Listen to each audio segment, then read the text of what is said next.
Good morning. Welcome back to Federal and Indian Gaming Law. Again, course materials are available at federalgaminglaw.com. And I guess before we go any further, since we have enough people here, on Wednesday, I have a gaming control board meeting to be at by 9 o'clock.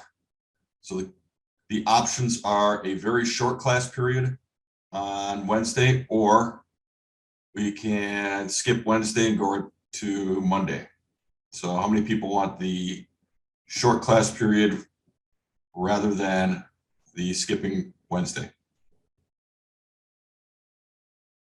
All right, how many people want to skip Wednesday and not have the short class period on Wednesday? Pretty much unanimous. We will not have class on Wednesday. What we will have next Monday then is sort of an intro to Indian gaming. The materials are on the site. I will get the videos up for last week and today by the end of this week. And I'll get today's slides up. Sorry, today's slides are a little disjointed, more than they otherwise would be. When I opened the PowerPoint this morning, it wouldn't open. It would just hang. So I cobbled them back together. Hopefully I've cobbled them back together from a backup. Okay, we'll see. But no, videos will be up by the end of the week. Slides will be up. The reading materials are up for the Indian overview. And with that, this class should be relatively easy. It's the last piece of going over the basics. So if you have questions about the basics, today's a really good class to ask questions in. We'll do some examples. But before piling the Indian material on, I want to make sure everybody's kind of got a common base for understanding some of the basics for the topics we've been discussing. Again, we've discussed a lot about different types of games that are gambling: lottery gambling, games of chance, bookmaking. Usually these things are described as events that contain the elements of prize, chance, and consideration, or sometimes it's expressed as risking something of value upon the outcome of an uncertain event. Should get pretty close to the same place. We talked quite a bit about consideration. We'll recap that again today. We'll finish up chance today. And prize, as long as the prize is valuable, there's a risk. And valuable meaning marketable. So again, we talked about the dominant factor test. Remember that one? Get that sort of that teeter-totter. If skill is dominant, then it's going to be a game of skill. Otherwise, it's going to be a game of chance. It might be slightly tilted to the chance element. Yeah, this is a good example of a slide that was recovered. Notice the text font is not quite right. But the predominance test is, or the dominant factor test is also called the American test. And essentially, again, if you have more skill than chance as influencing the outcome of the event, not necessarily the outcome of the bet, but the outcome of the event, then it's a game of skill. If it's more skill, and if it's not, then it's a game of chance. Then we had the gambling instinct test. Again, a minority of courts, state courts, have used this. And the relative skill and chance doesn't matter so much as whether it appeals to one's purient gambling instinct. Generally, if you're looking for sort of a theme through these, tend to be about gaming machines. Popular for pinball game opinions, flipperless pinball, things like that. We showed you some of those in the last class. But the theme is that court can't quite put its finger on it, but you generally see people risking a little to get back quite a bit, at least in relation. So even if it's, some of these old pinball machines where you risked a nickel or a dime, I think in one of the examples, we had the guy put a dime in and he ended up getting $1.90 out. That's a pretty good return. So those were the types of games that courts said, nah, that appeals to one's gambling instinct. You'll take a chance on it. Then, of course, there's the any chance or material element states. In addition to this, we have states that have named games in their statutes, and we'll cover that in a little bit. That slide doesn't seem to have been covered. So in some states, in addition to this any chance or material element, you'll get certain games that are named. And where we left off last time is we're kind of taking a look at different games and seeing if they were skill or chance. And we started with darts. I think we left off with darts. I left off with golf. Darts, what do you think of the predominance or the dominant factor test?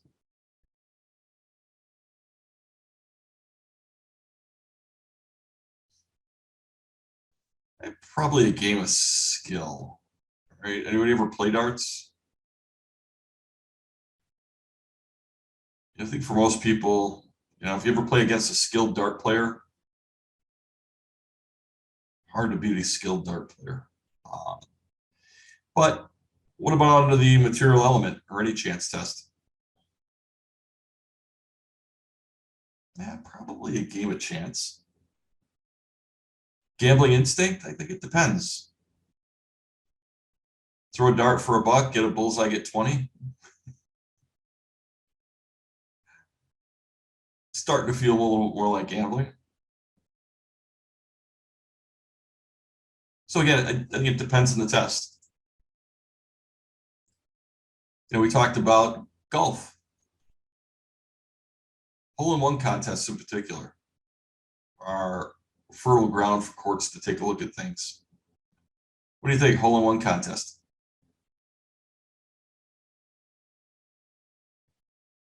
Courtney? I think chance. Yeah. Under dominant factor, courts have gone both ways on this, by the way, with dominant factor. So the test sounds scientific, it sounds precise, but it's not. Any chance or material element, probably a game of chance. Gambling instinct, again, I think you have to look at what you're wagering and what you get as a return. Backgammon, anybody ever play backgammon? I think I was the only one. I think this is actually where we left off last time. Backgammon's a game with dice and drafts. Skilled backgammon players can earn a living playing backgammon. It's a big game, particularly in Europe. And in fact, that cube you see with the 8, the 32, 16, that's a gambling cube. I mean, you're quadrupling or multiplying the wager by 32. It's a way to end a game early. So if you're playing the game and you're winning, you can offer to double the stakes with the other player. If they decline, you win. It doesn't get doubled. They can accept, but then they can double again. So it goes from 2 to 4, and from 4 to 8, 8 to 16, 16 to 32. So they can get pretty high stakes. Since nobody's played it, I can tell you that courts have disagreed on this using the dominant factor test. Some point to the fact that there are dice, and if there are dice, gotta be chance. But in other courts, they've said the dice are influential, but are not more important than the choices a player makes when they move. So on the dominant factor test, courts have disagreed. I think on the material element, probably game of chance. Gambling instinct, some of these tournaments are huge, so possibly. We had a wild football weekend. What do you think, Madden? Anybody ever play Madden?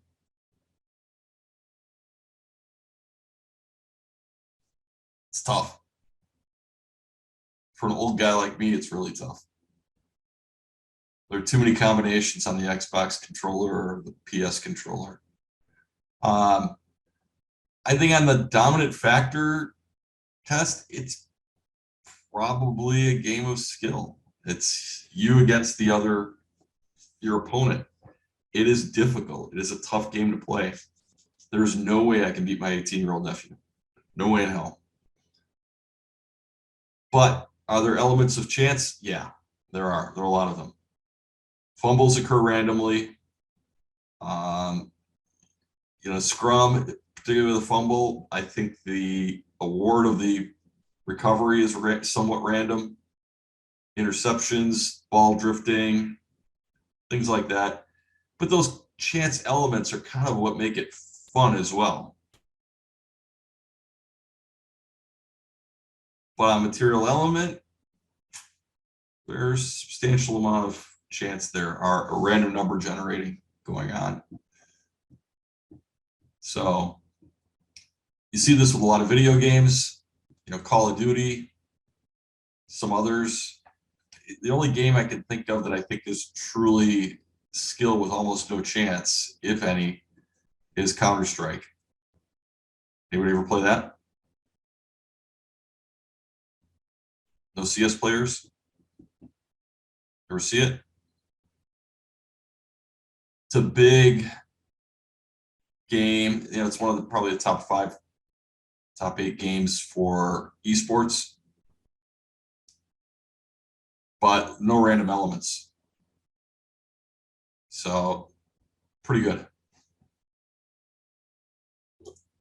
What about the crane game? Let's see, will this play, or do I have to go to? Hold on. Oh, it's not doing it.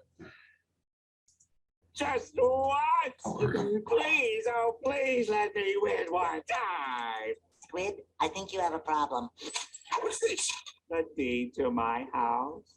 Okie dokie then. This is ridiculous. If I close my eyes, how will I know where the... Wait, do you want to win or not? Yes, yes I do! Be the crane. Be the train. Be the crane. You didn't win the prize? It means you have no skill, then you're a loser! I'm a winner, see my prize. You're a loser who sits and cries. So what do you think of the crane game? Have you ever seen one of these?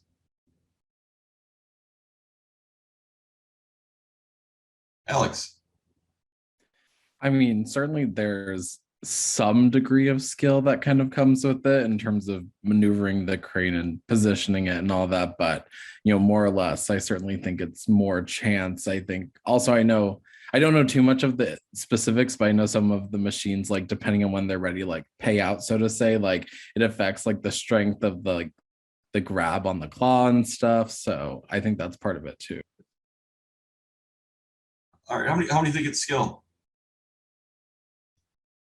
How many think it's chance? Seem to be a lot of people that aren't sure. Let's take another look at the crane game.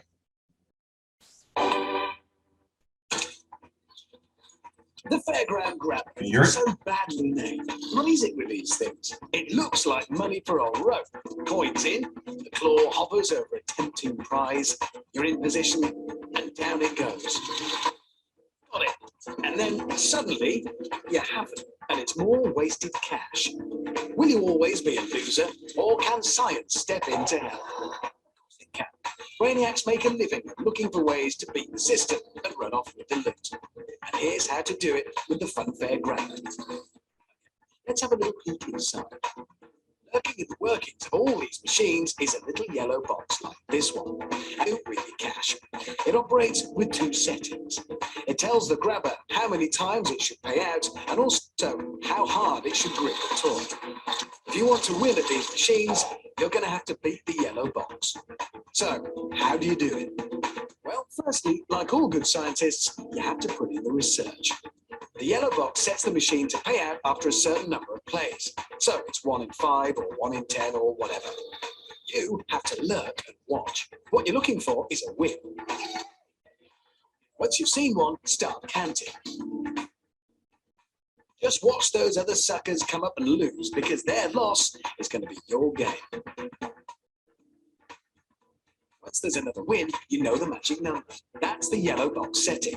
Now all you have to do is count up till you know when the next win's due, and then in you go. But it's not over yet. Remember that other setting, the strength of the gripper. Even though it's due to win, you have to be careful, as if the electromagnet in the claw is set too loose, it may still drop the prize. Always go for what you can actually reach, and don't play an overfull machine, or you may still lose. But get it right, and the loot is yours. Brainiac Funfair Science, helping you beat the system. Yes! So now what do you think? Courtney? So I think it's chance under any of our tests. But this is like a really common game that you see everywhere, even in places that don't have any gambling. So I wonder why that is. Using the dominant factor test, courts have disagreed on this, believe it or not. I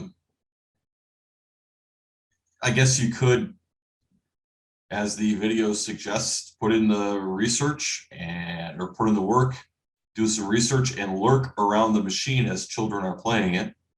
Or you might have other problems doing that.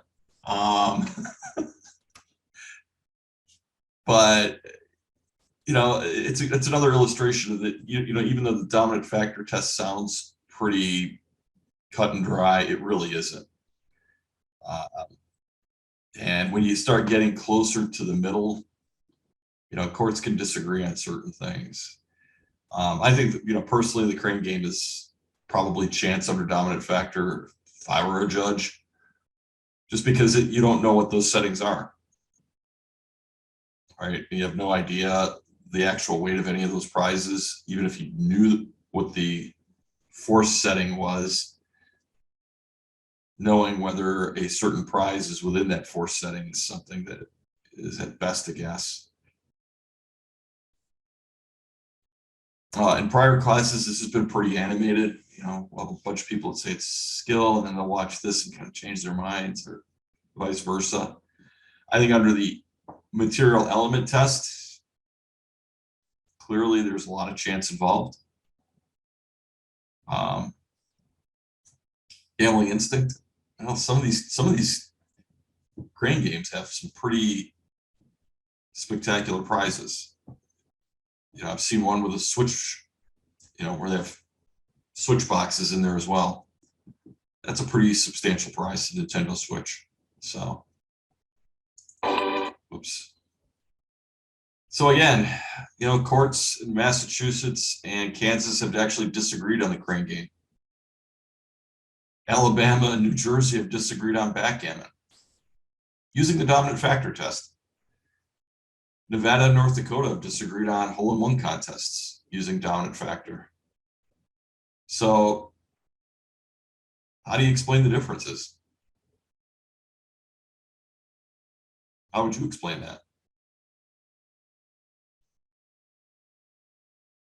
You have a client that asks for a letter on a particular game. How do you reconcile this? Or do you?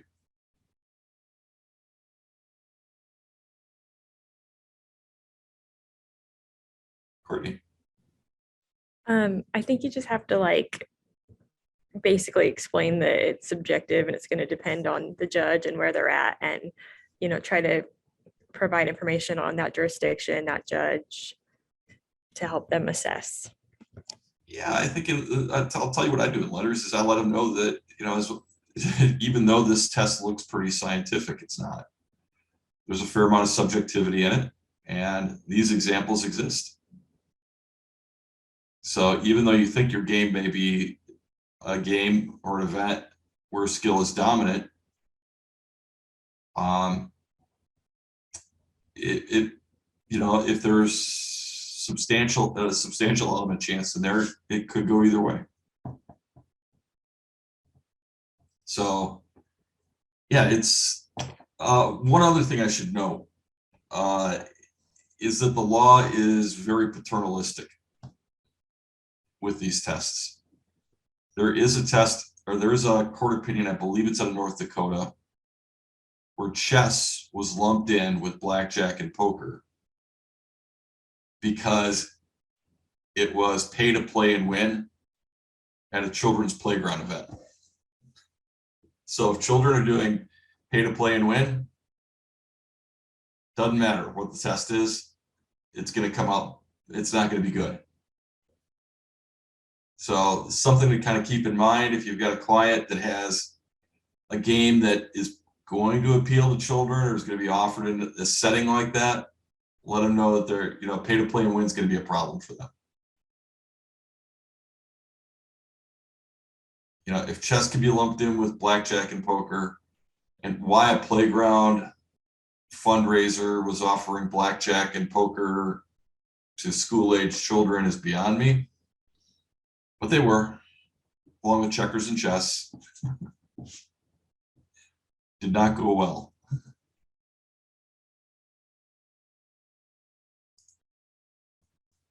And again, another thing to remember is whether it's the participants that are risking the consideration that are controlling the outcome of the game. So we look at bona fide contests of skill, speed, strength, or endurance, which is an exemption in several states. Not all, but a lot.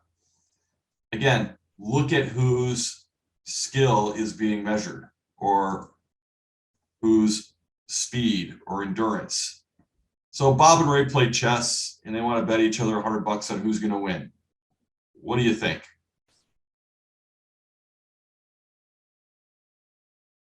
They're adults. It's a game of chess. I want to play one of you a game of chess. Alex, what do you think? Dominant factor. I mean, I think that's just skill to me. I mean, we talked before last class about how chess is sort of the prime example of a purely skill-based game. Yeah, I think that's absolutely right. I don't think you're going to find something that's much more skilled than this. That's just the classic. Skilled chess players, good chess players beat bad chess players. It's pretty consistent. So let's say they want to bet each other $100, but they don't necessarily know each other that well or trust each other. So they're going to have a third party hold the funds. So they call their buddy Michael, and they're each going to give him $110, and he's going to keep $10 of it for his services. So whoever loses their $10 for his services on top of the wager. So the winner gets 110 back. Or 210 back. The 110 that they bet plus the 100 from the other player. So what's Michael's role here? Is that a skill game for Michael?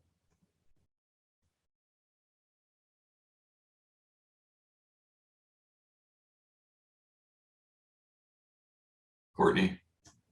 I think it's not a skill game, but doesn't he win either way? He gets paid either way. So it's not either. Yeah. What's Michael doing? He's like the bank or like Holding the stakes. yeah, holding the stakes. Anybody ever see anything like this where you bet 110 to win 100? On the performance of somebody else's activity? Where have we seen that before? Anybody? The VIG? Yeah, sportsbook. It's exactly how a sportsbook works. Michael's a bookmaker. He's booking the bet. He's holding the stakes. He's distributing the stakes. And on top of that, he's getting a fee for it. So that's bookmaking. All those services there are bookmaking. So, word gets out, and, Bob and Doug, Bill and Ted, Wayne and Garth also want to bet on this game between Bob and Ray. And everybody knows Michael's booking the bet. So they start betting on the outcome of this event. So is this skill gaming as it relates to Bob, Doug, Bill, Ted, Wayne, and Garth? We're betting on a game of chess.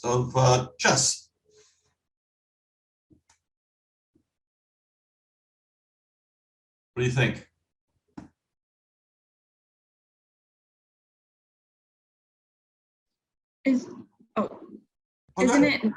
Isn't it not because they're betting on the outcome of someone else's performance, which they can't control? Yeah, that's exactly it. That's exactly it. Now, you know, Bob and Doug may say, you know, hey, we studied these guys and, you know, we think, you know, we think we know who's gonna win on this one. We think Ray is, you know, Ray's a mathematician and Bob works at the car wash. So we think Ray's gonna take him. Does that change it?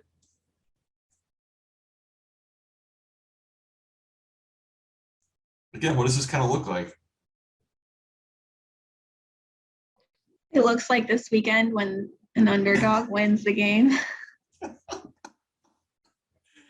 Yeah, I mean, this is a sports book. That's the same model. And this is why I always, you know, when you hear people arguing about things like fantasy, I'm like, okay, so is it your skill that's controlling the outcome of the performance of the athletes to create the final score? No, but we'll get to fantasy later in the semester. Yeah, it's just straight up bookmaking for Michael, and the other people are just betting. They don't have any control over the outcome. You know, even though the underlying game might be a game of skill, it's a game of skill for Bob and Ray, not for all these other folks that are betting. Does that make sense? This is horse racing, right? You can study the horses. You know, it's a different form of wagering, so it's not like bet 110 to get, you know, to get 100. It's, you know, the odds fluctuate based upon the pools, but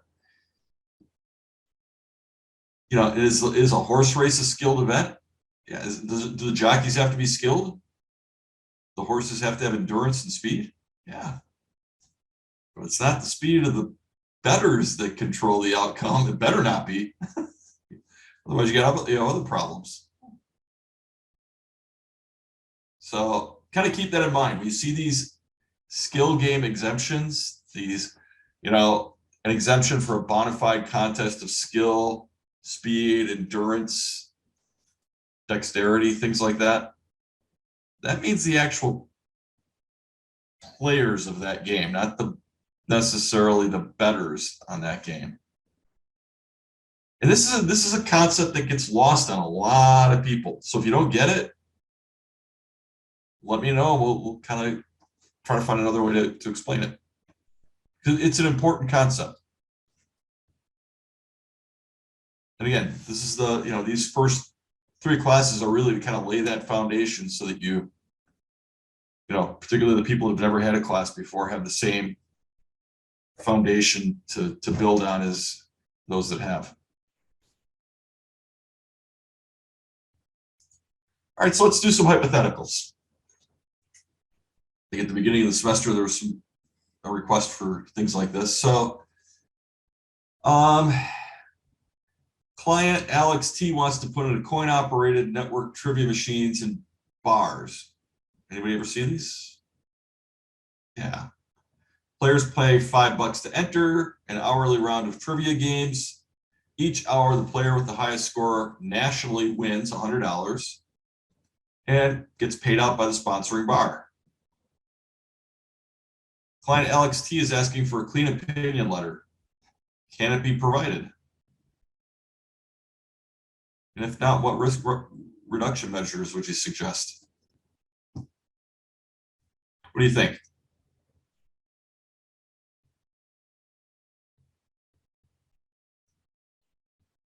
Courtney? I think it depends on like what jurisdiction we're in and what tests they use. Because like the dominant factor test, I'd probably say skill because it's a trivia, so it's based on like what you know. But if we're doing like the any chance test or like the any chance material element, it might be chance because you don't know what they're going to ask. Yeah, it could be. Could be. What would influence, even on the dominant factor test, whether this is a game that's predominantly skill or predominantly chance?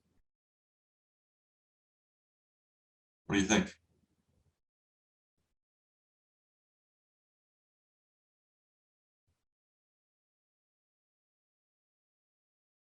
How about a question like this? What automotive manufacturer manufactured cars at a former mattress plant?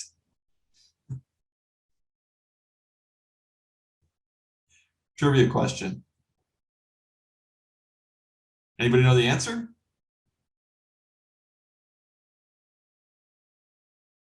You can Google it if you want.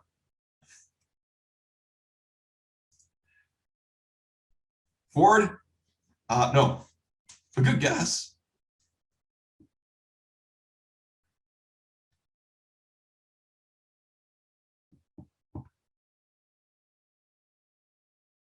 By the way, the right answer was American Motors, which doesn't exist anymore. But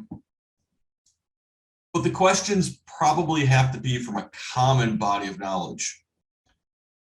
You know, if all your questions are questions that are related to a certain geography that the people of that geography would know and probably nobody else, I think you've got a problem. Or you're asking, you know, questions about chemical compounds where those with a chemistry background will know, but nobody else will. It's going to be a bit of a problem. So common body of knowledge, I would say common level of difficulty.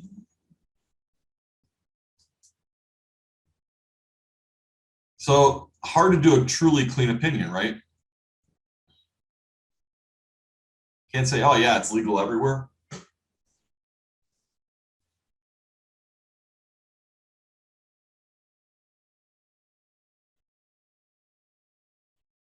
So that could be a problem. One other thing I should mention, in a few states, the prize pool is funded in whole or in part by entry fees. It's deemed to be gambling. Florida is one of those states. So this, you know, even if this was skill, if it's Florida and the winner gets 90% of the pool, in Florida, it's going to be gambling, regardless of the skill or chance. When we get to DFS, I'll show you that opinion as well. But they've got several along those lines. So clean opinions are difficult to give. And it's probably the #1 request from clients who have new games or new ventures they want to go into.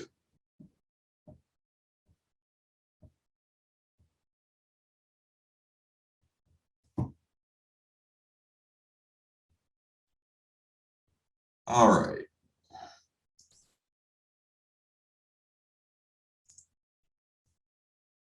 Long one. Sorry. So it's called Rebel Games or Reb Games calls, and they've got an online streaming site where people play Xbox Series X games head to head. Forza Racing, NHL 22, FIFA 22, NBA 22, Madden 22. And right now, the service is funded entirely by subscriptions. People that want to play against each other head to head pay a monthly fee, and there are no prizes currently. But they want to add something to make the site more sticky and encourage more people to join. So what they want to add is a feature that allows players to pay money and bet against each other. And again, Reb Game will only collect 10%. So for head to head, I go on. Anybody ever play Forza racing? Car racing game, NHL, FIFA. Anybody familiar with these? So we both hop on, we use our subscription, and we start trash talking. And I say, you know what? I'll bet you $50 I'll beat you this game. So we each put $55 down through the site, and whoever wins gets their 55 back plus 50 of the other person's money. What do you think?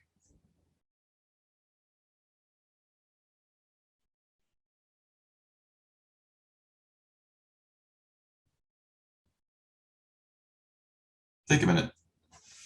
Think about it.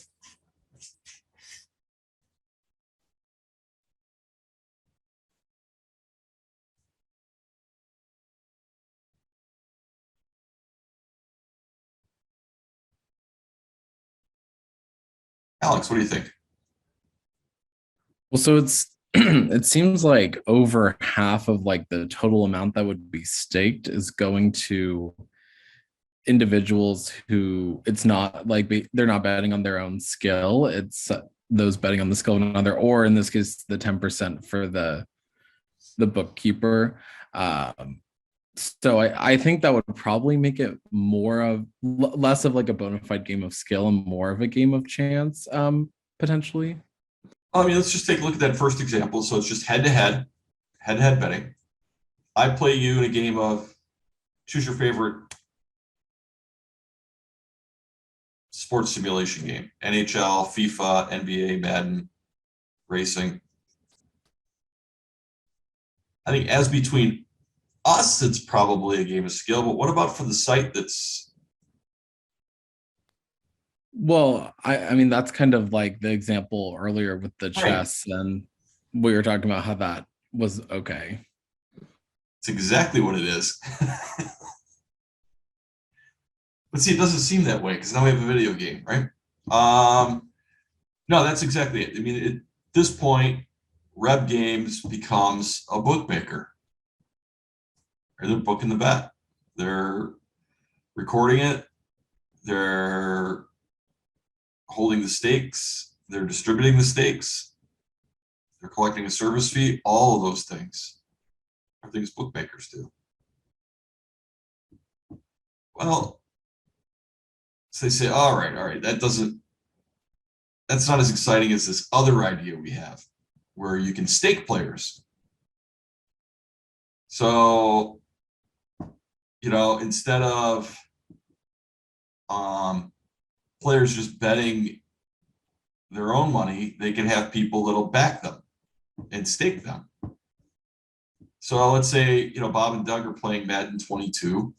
And the way this would work is that the site would take 10% of whatever's staked. And then of the remainder, the winning player gets 50% of the rest. And then the other 50% goes to the people that stake that winner based on their proportion of their stake. So let's say Bob and Doug play Madden 22. Bill stakes $300 on Bob. Ted stakes $200 on Bob. Jake stakes $100 on Bob. So you've got $600 now on Bob. Elwood puts $400, stakes it on Doug. Jim also puts $100 on Doug. Should say Doug instead of Jim there. So you got $1,100 in the pool. Now Reb Games is going to get 10% of that, leaving $990. And let's say Doug actually wins. Well, each person gets their stake back. And then you take the remainder and divide it up. What do you think?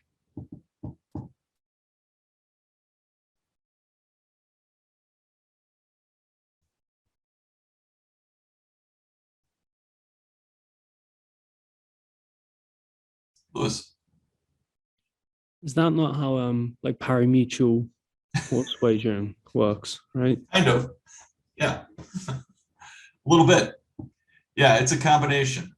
And you're starting to see people do this where it's really not betting because you get your, it's going through the actual player. You're staking. Anybody ever see the World Series of Poker? Hear of it? It's a big poker tournament. A lot of the players there are staked by others because the entry fee is $10,000. So you get people that'll get, one person to give them 5,000, another person to give them 3, another person to give them 2. And what'll happen is they'll, if that player you staked wins, the player gets half, and then the other half is divided by the people that staked them. Which is legal in Nevada, by the way. It's not legal in most states, but it's legal here. Staking's okay. And so people will say, well, if we're just staking the player, then it's really the player's bet among themselves and not ours, but that's a fiction. Because it really does start to operate a little bit more like pari-mutuel. In pari-mutuel, everybody kicks into places a bet, the bets go into a pool, a takeout is taken out, that takeout is divided between the track, the horsemen, the jockeys, the books themselves, and then the rest goes to the winners based upon their proportion of what they wagered into that pool. So even though it gets kind of creative and it gets, there's no shortage of creativity in this space, by the way. None. If you practice in this area, you will find some of the most creative people on the planet. But ultimately, the site is still booking the bet. It's still operating as the bookmaker. It's recording the wagers or the stakes. It's distributing the winnings. It's calculating the winnings. This is a risky endeavor. Make sense? Not make sense to anybody? And it's okay if it doesn't, because it doesn't make sense to a lot of people, because I hear this over and over again in practice. And other attorneys will tell people, oh yeah, this is just fine.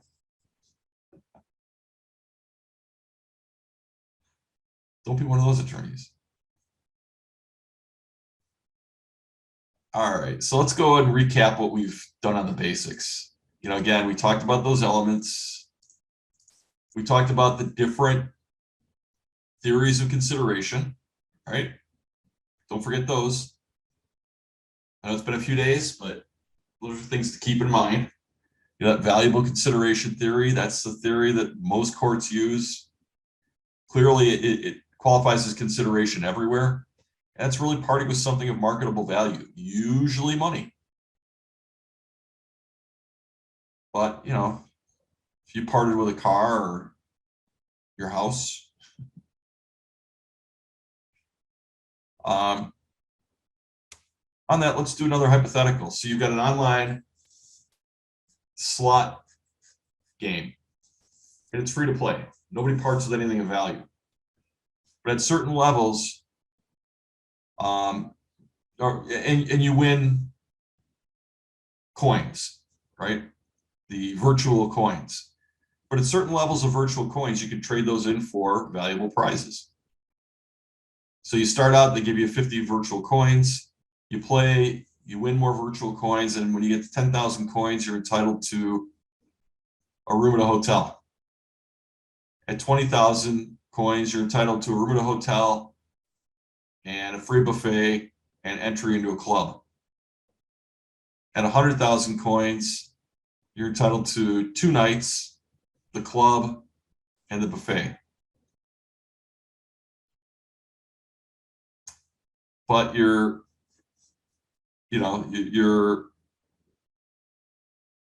inventory of coins will fluctuate as you play. So what do you think? Valuable consideration theory. You have consideration in that game?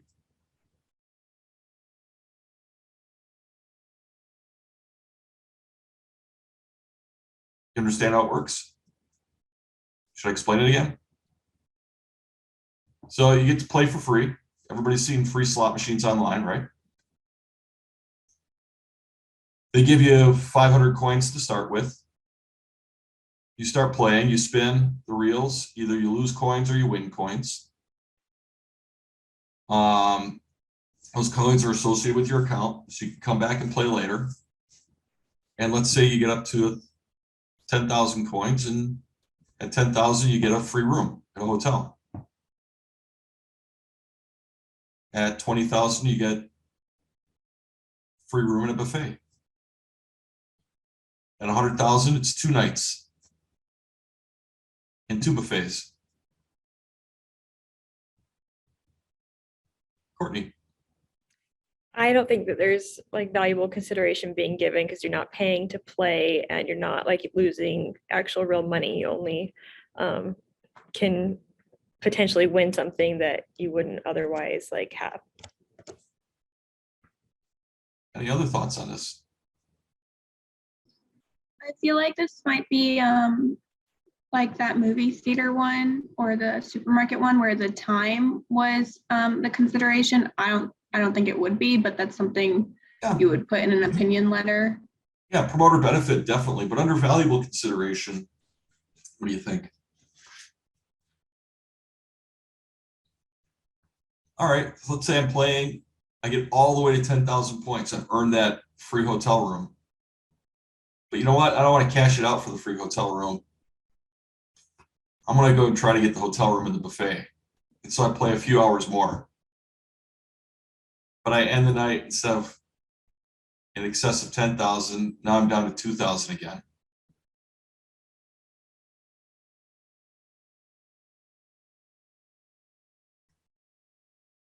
There are some court opinions out there that say that's valuable consideration. I had a hotel room as a prize. I had 10,000 coins. The coins could be traded in for a hotel room. By continuing to play, I lost the opportunity to get that hotel room. So the site went from owing me something valuable to no longer owing me something valuable. So I lost that value that I once had. And that's under valuable consideration theory. Does that make sense? There are other opinions that say no, because if you didn't cash it in, you never really had it. But under valuable consideration theory, there's an argument that if you can lose the prize, if you can be entitled to a prize and then lose that entitlement, and that prize is valuable, that you've lost something of value, something of marketable value.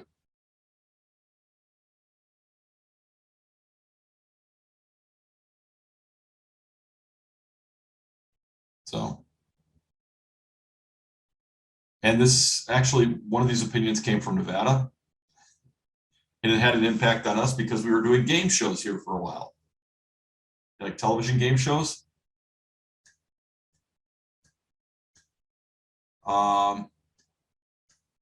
So we had to distinguish that in a later opinion. Because, you know, if you've got a game show where contestants can win a prize, again, they're not paying anything to be on the game show, it's televised. But they could put their prize up for risk for potential for a bigger prize. You ever see like Let's Make a Deal or anything like that? That became a risky proposition all of a sudden, because you had the trip to Hawaii, but will you risk it for the trip to Europe at at Club Med? Oh, could be behind door number 1, 2, or 3, right? So there is valuable consideration. Kind of keep thinking as you think your way through problems on that one. There's contract consideration like sale times, which basically means if there's enough to create a binding obligation. And then there's the promoter benefit. If the promoter receives any commercial or financial advantage or disadvantage to any participant. That's a tough one. because nobody runs a contest unless there's some benefit to the promoter. It's a hard one to argue, right? By the way, in Wisconsin, there is an attorney general's opinion that says this doesn't mean what it says, which is why contests don't exclude the state of Wisconsin. All right.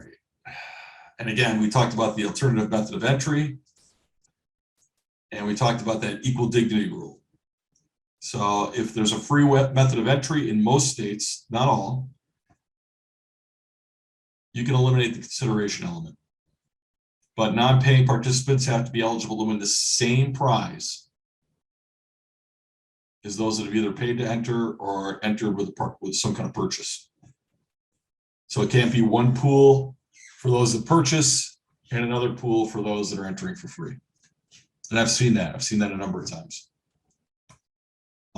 Promoters like that because they want people to pay. That's the whole point, right? Then your AMOE is going to be ineffective. Your alternative method of entry will be ineffective. Non-paying participants have to have the same odds as those that don't pay. And entry can't be more onerous, significantly more onerous. You can do the self-addressed stamped envelope, but if everything else is online, you probably should need to have an online method of entry.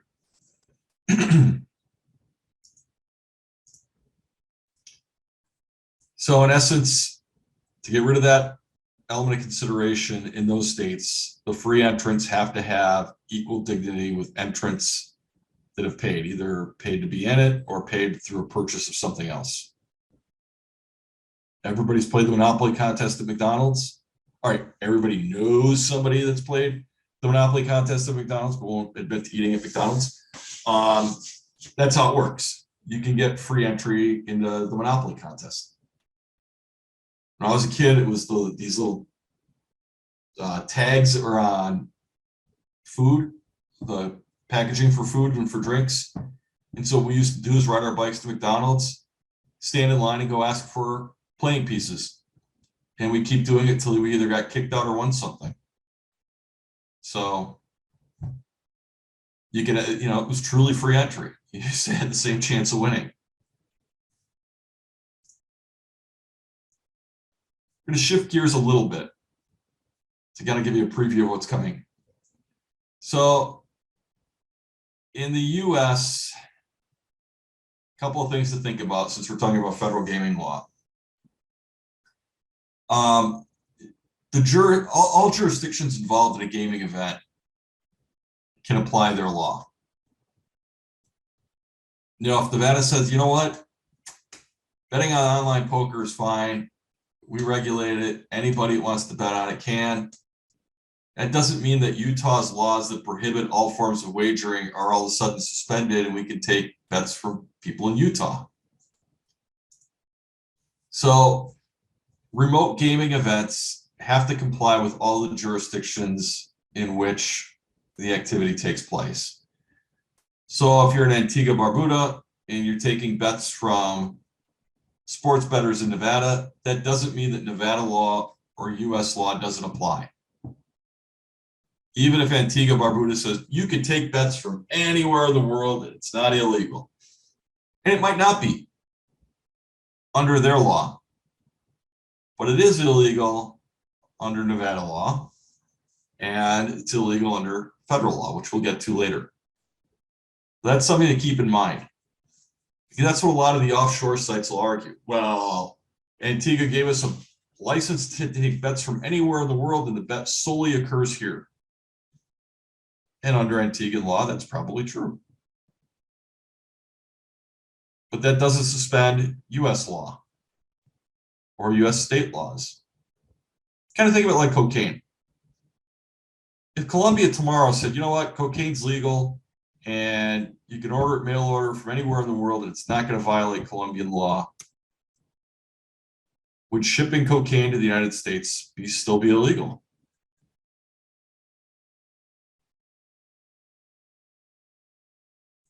Yeah, yeah, it would. You know, it's a criminal law. These are criminal laws. So just kind of keep that in mind. In the US, federal, state, and tribal laws share concurrent jurisdiction. And federal law primarily assists states with enforcing their gambling prohibitions regarding interstate and foreign commerce. So states and tribes are usually the primary source of legal authority with regard to most forms of gambling, other than sports wagering. So you got this patchwork of laws, and then sort of riding on top of that, you've got federal law. So federal law generally doesn't suspend state law. You know, if the federal government said, we don't have a law that makes online betting illegal, I don't think that means that Nevada can start taking bets from folks in Utah. Concurrent jurisdiction. We will be talking about the Federal Wire Act, which is part of a 1961 legislative package designed to cut off activities that fund organized crime. We'll talk about the Illegal Gambling Business Act, the Wagering Paraphernalia Act, the Travel Act. We probably won't talk about the Johnson Act unless anybody really wants to talk about it. If you do, I'm happy to add the class. But the Johnson Act really primarily addresses the transportation of gambling devices in interstate commerce. And then it also addresses like cruise ship gambling and things like that. We'll talk about lottery and lottery ticket broadcasting. I'm hoping to get a guest speaker for Title 31. We'll talk about the Unlawful Gambling, Internet Gambling Enforcement Act, which is also a Title 31 Act. We'll talk quite a bit about Title 25, which is the Indian Gaming Regulatory Act. We'll talk a little bit about Professional Amateur Sports Protection Act when we talk about sports. That law is dead, but taking a look at it gives you a good idea of why things are the way they are. And with that, any questions?